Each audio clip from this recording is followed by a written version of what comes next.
Entonces, ahí tenemos las tres. No me acordaba si. No, la segunda parte también la vimos, ¿cierto, Fernando? Sí, sí. No me acordaba bien, pero ya te recuerdo. Bueno, ahí estoy compartiendo de nuevo, espero que lo puedan mirar bien. Sí, profe, sí se ve. Vamos a ampliar un poquito. Ana, creo que este es el último, anotate en el chat para que quede. Sí, buenas tardes, Inicia. Ahí escribo mi nombre. Bueno, sí, queda Bueno, vamos a ver la unidad número 3, porque la unidad número 2 la estuvieron viendo con Ariel, que es el tema de transferencia de masa y transferencia de calor.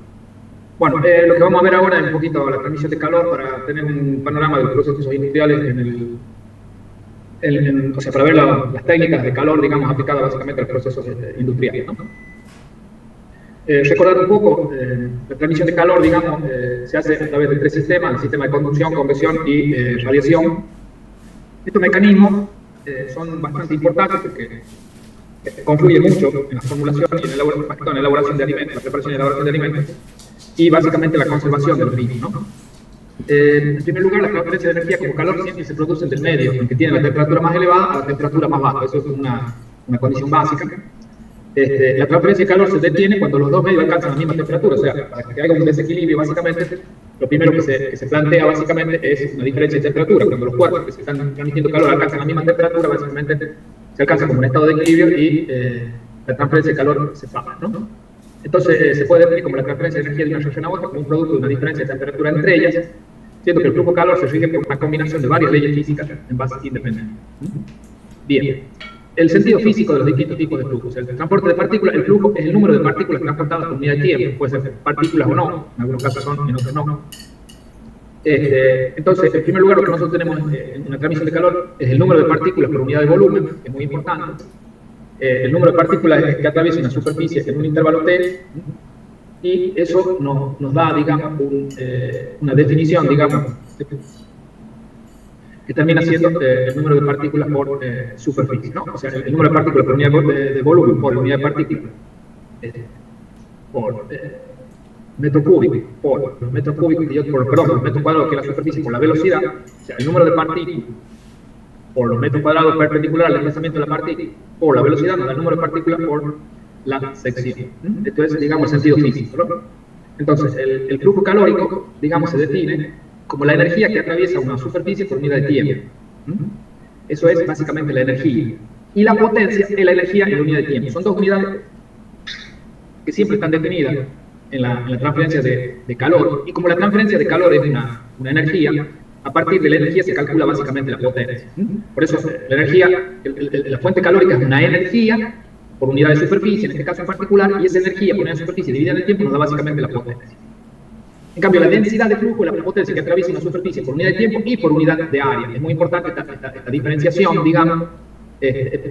¿Por qué? Porque acá está implícita la unidad de área. O sea, cuando uno habla de flujo calórico, digamos, el flujo calórico puede ser lo mismo cualquiera sea el área, porque está relacionado en función de la unidad de tiempo. En cambio, cuando hablamos de densidad de flujo calórico, es muy importante el concepto porque ya lo que tenemos en cuenta es el área. No es lo mismo transferir calor en un área de 10 metros cuadrados que transferir calor en 20 metros cuadrados.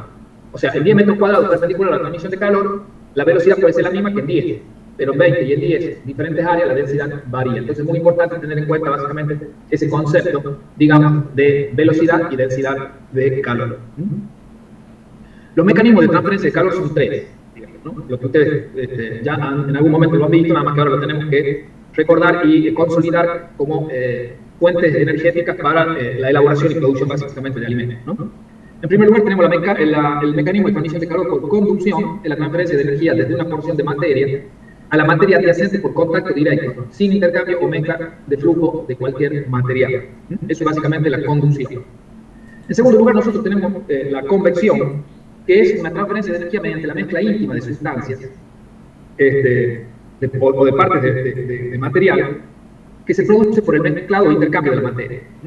Y acá es necesario que tengamos en cuenta dos tipos de convección: una convección natural, el origen del mezclado, la diferencia de densidad que acarrea por diferencia de temperatura. Es un mezclado natural, el que provoca la transferencia de calor es básicamente la diferencia de densidad. En cambio, la convección forzada, la causa de la convección es el mezclado generado por un asistidor mecánico, o sea, un agitador mecánico a una diferencia de presión, por ejemplo, un ventilador, un compresor, que se aplica en forma externa.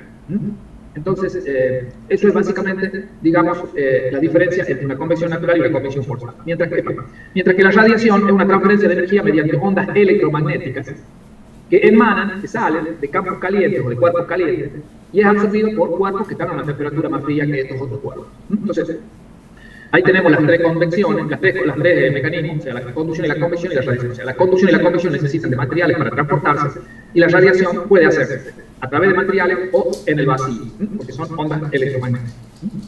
Después lo vamos a ver. Bien, acá, como para tener un ejemplo, podemos ver cómo es un sistema de conducción, de convección y de radiación, digamos, ¿no? Entonces, fíjense ustedes, yo estoy calentando agua, la conducción viene a través de ondas que se provocan a través del fuego, por ejemplo. Eso es una radiación electromagnética. En la base de esta olla, por ejemplo, que lo podemos llamar así, de recipiente, hay un material sólido, ahí se transmite el calor por conducción, a través del material, y el fluido se desplaza y se mueve, y ahí hay una transferencia de calor por convección. O sea, ahí podríamos tener ejemplificado, digamos, los tres sistemas de transferencia de calor en un mismo sistema, ¿no? O sea, radiación, conducción y, básicamente, convección. Bien, vamos a ver específicamente la primera transferencia de calor, que es la transferencia de calor por conducción. En la transferencia de conducción es el único mecanismo de transferencia de calor posible por medios sólidos opacos. Entonces, cuando en tales medios existe un gradiente de temperatura, el calor se transmite de una región de mayor temperatura a la de menor temperatura debido a un contacto entre las moléculas. Entonces, acá, esto es heat, o sea, un alto calor, se transmite desde la izquierda hacia la derecha por contacto, básicamente, entre las moléculas. O sea, hay una vibración que ya vamos a ver entre las moléculas y ahí va pasando la energía y se va transportando por conducción. Entonces, primero, la conducción es un mecanismo de transferencia de calor en escala automática. En segundo lugar, se produce por el choque o por la interacción electrónica, a veces en movimiento, de una molécula con otra, donde las moléculas más energéticas, le entregan energía a las que tienen menor energía. Y lógicamente se produce el flujo desde calor de alta temperatura a baja temperatura. Los mejores conductores, vamos a ver que son básicamente los metales, por eso muchas veces los elementos de los cuales están construidos, digamos, los intercambiadores de calor o los recipientes o los reactores con los cuales uno procesa alimentos son básicamente metales, cobre, aluminio, acero inoxidable, básicamente, ¿no? El aire, para que tengamos en cuenta, es un mal conductor del calor y los objetos malos conductores del calor, como el aire o el plástico, se llaman básicamente aislante. O sea que todo aquel que no transmite bien el calor, nosotros le damos la denominación básicamente de aislante. Entonces, dentro de la conducción, reiterando la definición, es la transferencia de energía de partículas más energéticas a sustancias adyacentes menos energéticas como resultado de interacción entre partículas. Una cuestión importante que hay que tener en cuenta es que muchas veces uno cree que solamente la conducción está en los sólidos. La conducción puede tener lugar en sólido, líquido o incluso gaseoso. Esto es importante porque uno, por la estructura de transferencia de calor, parecería que solamente la conducción se da en los sólidos. En los gases líquidos la conducción se debe a la colisión que se va dando entre moléculas durante un movimiento aleatorio, pero también hay transferencia de calor. Eso reitera lo que en el párrafo anterior yo les indicaba. Y la velocidad de conducción de calor a través de un medio depende de la configuración geométrica de o sea, de la forma geométrica, su espesor y el material con el cual está construido o hecho, y lógicamente con la diferencia de temperatura. O sea, hay varios factores que nos van a indicar las condiciones o las características, las condiciones para las cuales uno realiza la transferencia básicamente de calor. O sea, la geometría, el espesor, el material y la diferencia de temperatura. A partir de ahí, hay muchas transferencias de calor por conducción, básicamente aplicadas, digamos, a las industrializaciones. O sea, pareos intercambiadores de calor, que es muy importante por el hecho de que la producción de alimentos básicamente se hace en una gran cantidad de recipientes a través de los cuales debe pasar el calor en conducción y muchos equipos que son auxiliares de la industria, incluso de la industria alimenticia fundamentalmente, como son las calderas, los intercambiadores de calor, algunos generadores de vapor o algunos generadores de energía, son básicamente en función de las aplicaciones del calor. Y también dentro de la industria alimenticia, todo lo que es el enfriado y el congelado de alimentos, también en muchas ocasiones se hace básicamente por transferencia de calor por conducción, fundamentalmente dentro del calor. Después hay otras aplicaciones de la conducción, por ejemplo, en el granulado, en el forjado de los aceros y en el acondicionamiento del aire, que sirven básicamente para aplicar la conducción a distintas actividades productivas y de servicios. Bien, la conducción básicamente, cada una de los mecanismos de transferencia de calor, o sea, tenemos la conducción, la convección y la radiación, tiene una ley que lo rige. En el caso, ya lo vamos a ir viendo cada uno, o sea, en el caso de la ley de la conducción, del calor por conducción, la norma que la rige, básicamente, es la ley de Fourier. Y esa es la que determina el flujo de calor. En un estado estacionario, recuerden lo que vimos de estado estacionario y estado no estacionario, nos dice que la conductividad térmica del calor que atraviesa en la dirección X un espesor de 1 metro de material como consecuencia de la diferencia de 1 grado de temperatura entre los extremos opuestos. O sea que la transferencia de calor, explicado más genéricamente, digamos, es el calor transferido por unidad de tiempo, U, va a ser igual al gradiente, a un término negativo por el coeficiente de transferencia de calor por conducción, por el área perpendicular a la transferencia de calor, por la diferencia de temperatura en una distancia X. Este delta de T básicamente se define como gradiente de conducción. Entonces, ¿qué es lo que tenemos? Q, calor de difusión. El término negativo, K, es conductividad térmica, calor que atraviesa en la dirección de un espesor de un es conductividad térmica. A es la superficie a través de la cual se transmite el calor, y delta de T sobre X es el gradiente de concentración. Vamos a verlo acá. ¿Qué tengo acá? Q, la transferencia de calor desde esta pared que uno tiene a la izquierda con respecto a esta pared que está a la derecha es igual al término negativo, que ya vamos a ver por qué es, por la conductividad térmica. La conductividad térmica depende básicamente de cada material. Hay buenos conductores y malos conductores, ya lo vamos a definir. Por el área es esta, el área es perpendicular a la transferencia de calor. Esta celeste más oscurita que está acá es el área, o sea, esta es la altura y esta es la profundidad, y todo esto es el área. En cambio, esta celestita clarita es el espesor.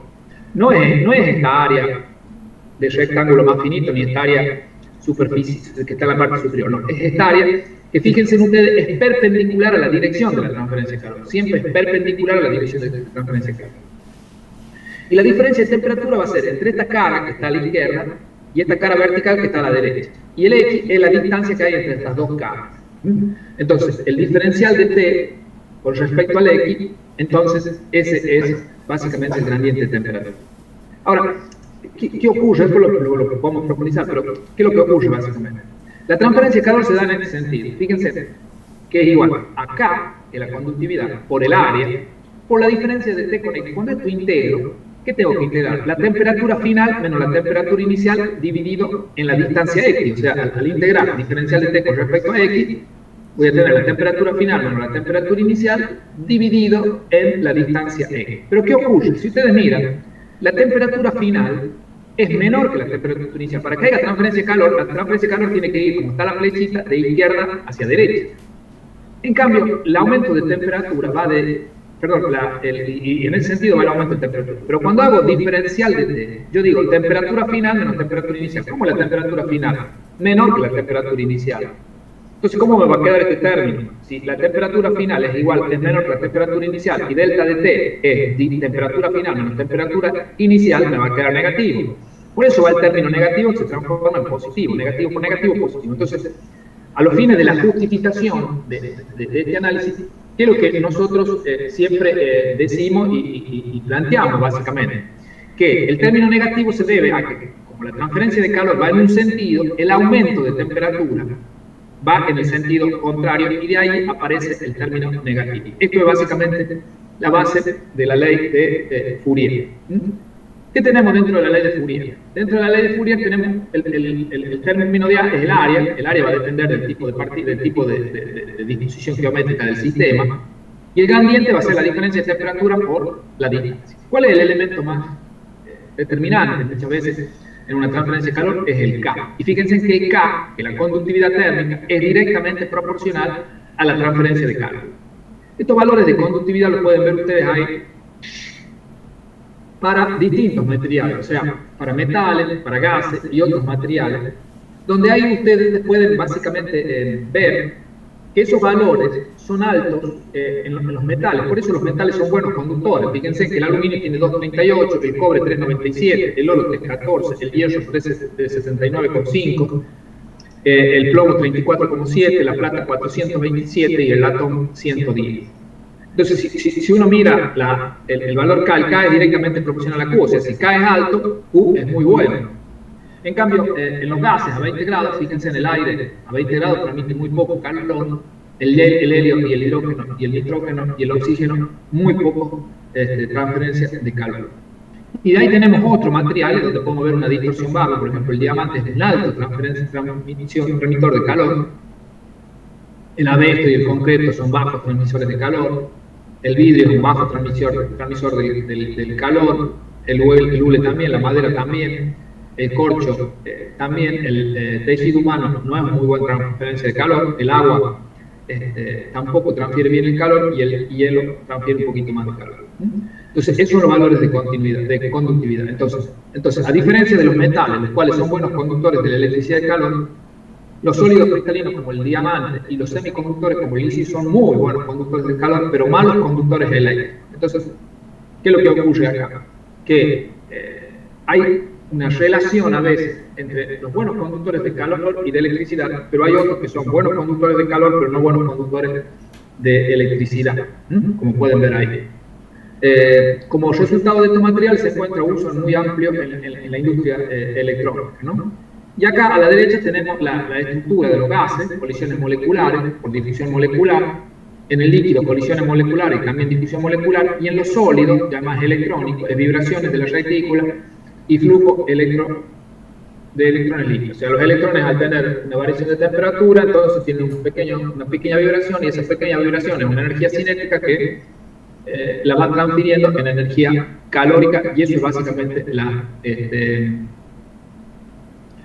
transferencia de calor. Acá tenemos algunas conductividades térmicas, también materiales a temperatura ambiente, para que veamos cuáles, o sea, una clasificación sobre la base que hicimos anteriormente, cuáles son buenos y malos conductores. Y ahí tienen como el vapor de agua, el aire, el agua líquida son malos conductores, el mercurio es un semi buen conductor, la espuma y el papel, el vidrio e incluso el hielo no son tan buenos conductores de calor, y los mejores conductores de calor están en el plomo, el acero, por ejemplo el acero inoxidable, el aluminio y el cobre, como vimos anteriormente. Entonces la conductividad térmica cambia, pero la capacidad de transporte de calor no, y depende solo de la conducción del estado de agregación de la materia. Entonces esto es básicamente uno de los términos muy importantes de la conducción. Ahí podemos ver la conductividad térmica de los materiales en función básicamente de la temperatura. Fíjense en arriba, uno de los principales transferencias de calor, los diamantes, en estado sólido, en estado líquido, en estado gaseoso. Acá tenemos la plata y el cobre, el oro, el aluminio, el tungsteno, el platino, el hierro, el óxido de aluminio, el vidrio, los cuarzos, son buenas transferencias de calor, ¿no? Acá tenemos el aluminio líquido, por ejemplo, y después tenemos el agua en estado líquido, el helio en estado gaseoso, la tetacloruro de cloruro de carbono. Acá tenemos, fíjense, en el vapor de agua. Este es el vapor de agua, básicamente, el aire, fíjense cómo es más bajo, y el argón, como son valores, ¿no? Que en realidad, al aumentar la temperatura, estos malos conductores mejoran, y en cambio, los buenos conductores, cuando aumenta un poco la temperatura, baja su conducción, ¿no? Por eso es muy importante la conductividad térmica. Entonces, la conductividad térmica, como resultado de un material, se puede definir como la velocidad de transferencia de calor a través de un espesor unitario de material por unidad de área y por unidad de diferencia de temperatura. Entonces, la conductividad térmica de un material es, en cierta manera, una medida de la capacidad del material para conducir básicamente calor. Los materiales como el caucho, la madera, la espuma son de la espuma de Stirem son malos conductores del calor, tienen bajos valores de conductividad térmica. Son algunos aspectos que uno tiene que ver. Bien, acá un poco ratificamos la transferencia de calor. Esta transferencia de calor es un ejemplo de una placa plana. Esto es básicamente la conducción de calor en una placa plana, ¿no? Y ahí es como, básicamente, esa ecuación que la teníamos como diferencial, la terminamos ahí transformando en una ecuación ya integral. Y fíjense que una cuestión acá dice integración de la ecuación de Fourier. ¿Y qué tiene de particular esta ecuación con la anterior? Que yo ya no tengo el término negativo. Fíjense que yo lo eliminé al término negativo. ¿Por qué lo eliminé? Porque invertí el delta de T. El delta de T es temperatura final, que es la temperatura cold, fría, y menos la temperatura inicial, que es la hot.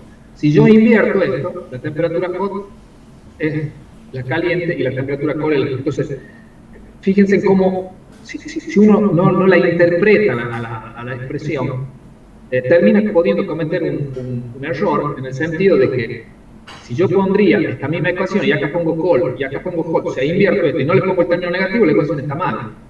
Entonces, en función de eso, es muy importante, digamos, tener en cuenta, digamos, esta relación de, básicamente, el término negativo que juega, digamos, un papel muy importante en la ecuación de Fourier, digamos, ¿no? Así que eso es muy importante. Bueno, acá algunas definiciones, reitero un poquito las definiciones que ya las vimos al principio, pero K es la conductividad térmica, el gradiente de temperatura y el signo menos en la relación decreciente. Este es un cálculo, si ustedes podemos ver, de transferencia de calor, ¿no? Entonces, para ver básicamente el ejemplo, hice cálculo del flujo de calor a través de un tabique, por ejemplo, de una habitación de 34 centímetros de espesor, siendo la temperatura interior y exterior de 22 y 25 grados, entre 22 y 5 grados centígrados. Tómese como valor de conductividad K igual a 0,25, que es más o menos de una pared de concreto. Entonces, el gradiente de temperatura se calcula en primer lugar, por ejemplo, la diferencia de temperatura. Ven que acá ya lo tomo temperatura de adentro menos temperatura de afuera, e invertido en este sentido, y hago la diferencia. Esta es independiente porque siempre es una diferencia de X, o sea, es el espesor. Entonces me da un gradiente de temperatura de 50 kilocalorías por metro, o sea que eso es lo que transfiere esa pared, digamos, que es el gradiente. Entonces, yo teniendo la conductividad, yo tengo acá la conductividad, y fíjense que acá que hice, este término, la conductividad, la multiplico por 50, acá estoy teniendo un término negativo, pero porque acá he tomado 50, acá desaparece el término negativo, esto sería 12,5 la transferencia de calor. Pero fíjense en una cuestión importante acá, y yo en vez de trabajar, en vez de medir transferencia de calor, en vez de medir flujo calórico, estoy midiendo densidad de flujo calórico. En vez de flujo, estoy midiendo densidad de flujo calórico, ¿no? Que es 12,5 vatios por metro cuadrado. Entonces, ahí estamos mirando, digamos, cómo es esa transferencia básicamente de calor en una pared básicamente plana. Ese es un ejemplo de una pared plana. Ahora bien, lo importante que las paredes o los elementos a través del cual pasa el calor como una conductividad, también se le puede dar el nombre de resistencia térmica, similando a lo que es un circuito eléctrico, ¿no? Entonces, fíjense ustedes, nosotros acá lo trabajamos como conductividad térmica, de temperatura final menos temperatura inicial, el signo negativo, esto después lo podemos invertir y desaparece, es una conductividad. Pero, si yo a la conductividad la divido en 1, pongo 1 sobre K, me da resistencia térmica. Y entonces, fíjense cómo a la densidad de flujo calórico lo puedo hacer igual en función de la resistencia térmica, ¿no? X sobre X, y la resistencia térmica, digamos, es X sobre K es la resistencia térmica. Entonces, yo puedo llegar a determinar la ley de Fourier como flujo calórico igual a la variación de temperatura sobre la resistencia térmica. Pero la resistencia térmica lleva implícito la longitud y la inversa de la conductividad. La inversa básicamente de la conductividad. Igual a lo que son, o similitud a lo que son los circuitos eléctricos, ¿no? Esa es otra forma de poder determinar la ecuación en función de las resistencias térmicas. Y esto nos permite trabajar con resistencias térmicas, digamos, en serie, en este caso, ¿me entiendes? Como una resistencia, una suma de resistencias equivalentes, ¿no?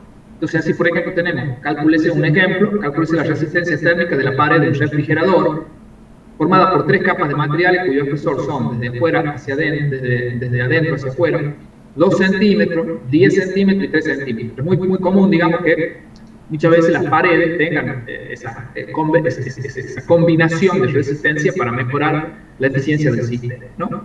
Y entonces tenemos, cada uno de ellos tiene una conductividad térmica que termina, digamos, en 0,25, 0,05 y 0,20, digamos, ¿no? Y entonces, en función del diámetro o del espesor que tiene cada uno, yo calculo la resistencia de cada uno de ellos. Entonces tengo el espesor dividido en la conductividad, me da la resistencia, el espesor dividido en la conductividad me da la resistencia, y entonces acá yo tengo una resistencia de 0,08, acá una resistencia de 2, y acá 0,15. Sumo las 3 y me da una resistencia de 2,23. Tengan en cuenta que las resistencias son inversamente proporcionales a la densidad calórica o al flujo calórico según nosotros desarrollemos el cálculo, ¿no? Bien, eso básicamente nos permite ver, digamos, la conducción y la conductividad, digamos, en paredes rectas. Pero también hay un importante análisis de conductividad, básicamente en tubería.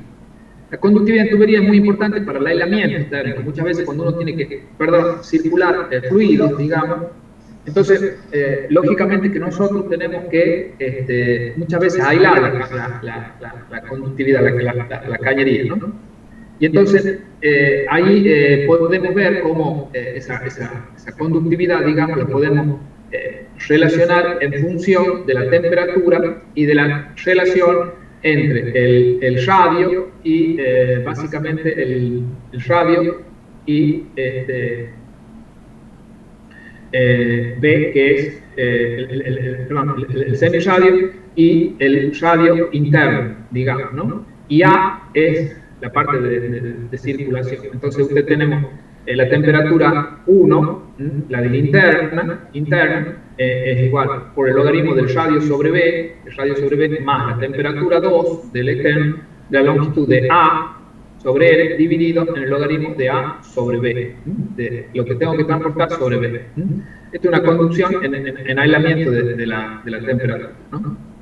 Bien, acá tenemos básicamente cómo hay una variación, digamos, de la temperatura en función del radio. Fíjense ustedes cómo va variando la temperatura en función del radio. Acá tengo el radio, mira, acá tengo los 0,5 centímetros y acá tengo los 10 centímetros. Un poco volviendo acá hacia atrás, lo que estamos manejando, esto que está acá es 10 centímetros y esto que tengo acá es 5. Entonces, fíjense ustedes cómo va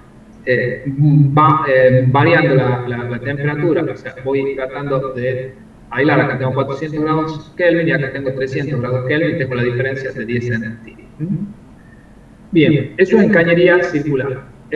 Otro de los aspectos muy importantes que uno tiene que ver, como para tener una idea, es básicamente cómo se transmite el calor, básicamente en suelos, digamos. El suelo tiene una capacidad calorífica alta, entre 0,27 y 0,80 calorías por gramo por centímetro cuadrado, lo que significa que es un buen acumulador de calor y una baja conductividad térmica, que hace que la penetración de calor sea lenta, al igual que su enfriamiento. Esta es básicamente la característica que tienen los perfiles de humedad en el suelo. Entonces, el suelo acumula calor, pero no es buen conductor, entonces le cuesta acumular, pero cuando acumula le cuesta eliminar básicamente el calor, ¿no? Bueno, Estas ya son las aplicaciones industriales que vimos. Y entonces, dentro de lo que son, digamos, las principales aplicaciones, tenemos los generadores. Dentro de las aplicaciones tenemos básicamente los generadores de vapor. Es un esquema funcional que se puede sintetizar de la siguiente manera. O sea, nosotros tenemos gases que pasan a través de un circuito, entregan calor y a través de una placa, que es esta, se hace la conducción, y entrega calor a un vapor, por ejemplo, que está condensado y se transforma en vapor. Entonces acá entra un gas, entrega calor y este líquido se transforma en vapor. O sea, recibe un calor de... primero es convección, porque acá hay una convección, pero lo que nosotros estamos viendo acá, que a través de esta línea gris, básicamente lo que tenemos es básicamente una conducción del producto. Otro aspecto que ustedes lo conocen bien son los intercambiadores de calor. Este es un ejemplo de intercambiador de calor. Y los intercambiadores de calor pueden ser de distintos tipos, o sea, pueden ser tubular, doble tubo o carcasa y tubo, de flujo cruzado, espiral, de placa, superficie aleteada, o sea, tubular o de placa, y regenerativo, estático o básicamente dinámico, ¿no? Esos son básicamente los intercambiadores básicamente de calor, ¿no? Además, los intercambiadores de calor, según la disposición de flujo, generalmente esos intercambiadores de calor son de paso único, de cocorriente, de contracorriente, cruzado y básicamente de paso múltiple. Son básicamente los intercambiadores de calor que se usan. Entonces, acá tenemos los distintos tipos de intercambiador de calor, ¿no? Acá tenemos, en principio, tenemos los tipos de cabezal, estacionario, extremo o frontal, es un tipo de canal y tubería desmontable, de caquete y cubierta integrada, de canal integrador con espejo y cubierta desmontable, es un canal integrador con espejo y cubierta desmontable, y es de cierre especial a la presión.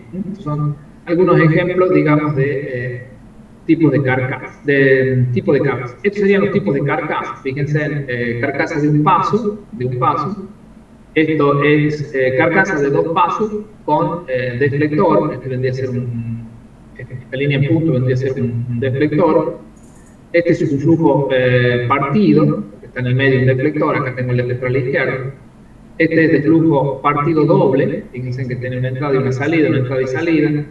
Este es de flujo dividido, Este es un renovador de caldera, y básicamente un flujo cruzado, ¿no? Y después tenemos los tipos de cabezales posteriores o extremo posterior, digamos. De espejo con flujo de cabeza estacionaria, de espejo flujo como cabeza estacionaria B, de espejo flujo como cabeza estacionaria en I, en B. Cabezal flotante con empaque exterior, el empaque.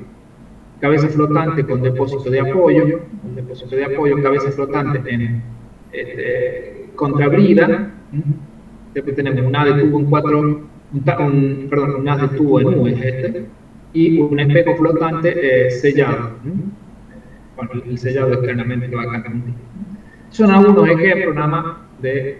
estos son los baffles para la conducción. Fíjense cómo los baffles van haciendo la conducción para que esto pueda hacer la transferencia de calor, digamos, para que no sea recta, y esto permite, digamos, una mayor transferencia entre todos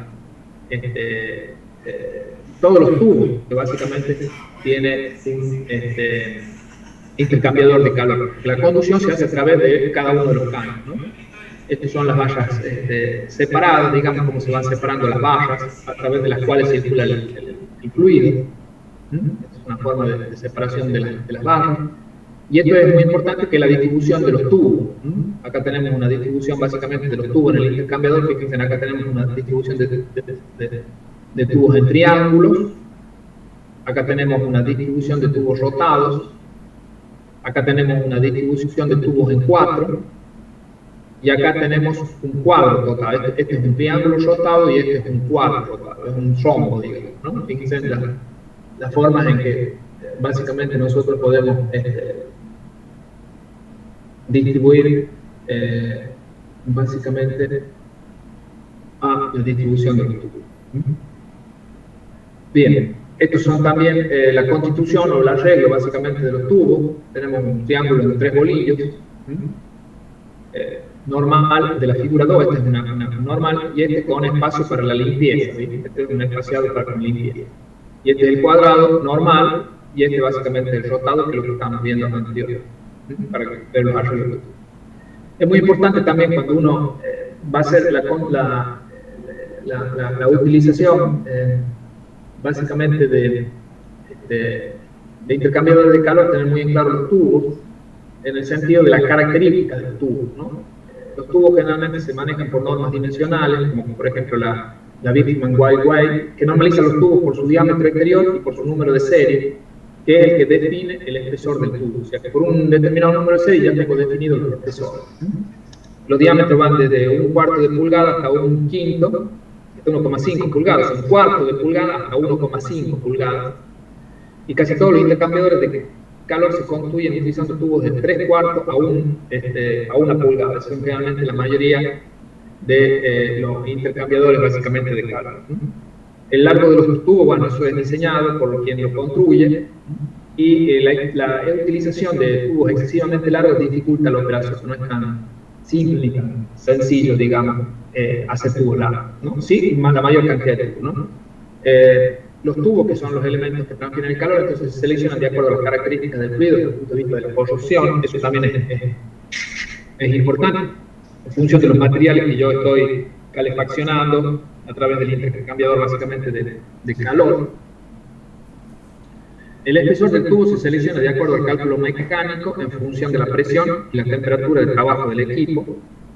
El espesor de cálculo deberá incrementarse con un sobreespesor por corrosión que dependerá del fluido manejado y del material del tubo. Y los materiales más comúnmente empleados en los tubos de los intercambiadores de calor son los aceros, el carbono, los aceros aleados, los aceros inoxidables, los cobres, el níquel y su aleación. Básicamente son los tubos y los materiales más utilizados, ¿no? Bueno, acá tenemos los tubos, como para ver, digamos, la conformación de los mismos. Estos son la disposición de los tubos. Estos son cómo se segmentan los baffles. Acá como se están segmentando los baffles, que lo estuvimos viendo, nada más que en otra visión. Y por otro lado tenemos básicamente como intercambiadores de calor por conducción las calderas, básicamente, ¿no? Entonces, las calderas es un recipiente cerrado por el cual, por medio de calor producido por un combustible, al quemar se transforma el agua que contiene el vapor en una presión mayor que básicamente la atmósfera, y son de equipos diseñados para transferir calor producido por combustión mediante electricidad o flujo terminal, y se emplean para producir agua caliente, vapor saturado y vapor sobrecalentado. Entonces, esa transferencia de calor se hace también a través del intercambio, o sea, un elemento calefactor que transfiere a través de un conducto el calor para que el agua se transforme básicamente en vapor. La clasificación de las calderas se clasifican por la disposición de los fluidos, se clasifican en tubos de agua acrotubulares o de tubos de humo pirotubulares. Los acrotubulares o los pirotubulares. Por la circulación de agua, circulación natural, circulación asistida, circulación forzada, y por el mecanismo de transferencia de calor, de convección, de radiación y convección. En realidad, digamos, la radiación siempre existe y la convección también, ¿no? Bien. Clasificación también de las calderas, se las puede clasificar por la presión de trabajo, presiones de baja presión, menos de 20 kilogramos por centímetro cuadrado, y de alta presión, presiones a mayores de 64 kilogramos por centímetro cuadrado. Es importante tenerlo básicamente en cuenta como un análisis estructural, digamos. Por el combustible empleado, carbón mineral, combustión líquida, combustión gaseosa y nucleares. Hoy en día lo mejor es la combustión gaseosa. La combustión líquida es muy común, o sea, es perfectamente viable, pero es poco limpia, digamos, ¿no? Generalmente conviene básicamente siempre tener gas, que es algo limpio. En cambio, la combustión líquida tiene un problema que es la logística que nosotros tenemos que tener. Tenemos que tener tanques de fuel oil, compras de fuel oil, todo lo que es la parte, digamos, logística y lógicamente la limpieza que eso conlleva, digamos, una serie de... Después tenemos tiro natural, tiro forzado o tiro inducido. Tenemos algunas calderas. Bueno, esta bolilla es muy pequeña, digamos, como para que tengamos, digamos, lo que es la aplicación de conducción, ¿no? Entonces, con esto terminaríamos esta unidad, hoy es una unidad corta, pero bueno, el martes o el lunes que viene ya tendremos la parte de convección, que es mucho más complejo y más detallado. Entonces, si alguien quiere hacer alguna consulta, y si no, hoy por hoy estaríamos terminando la clase.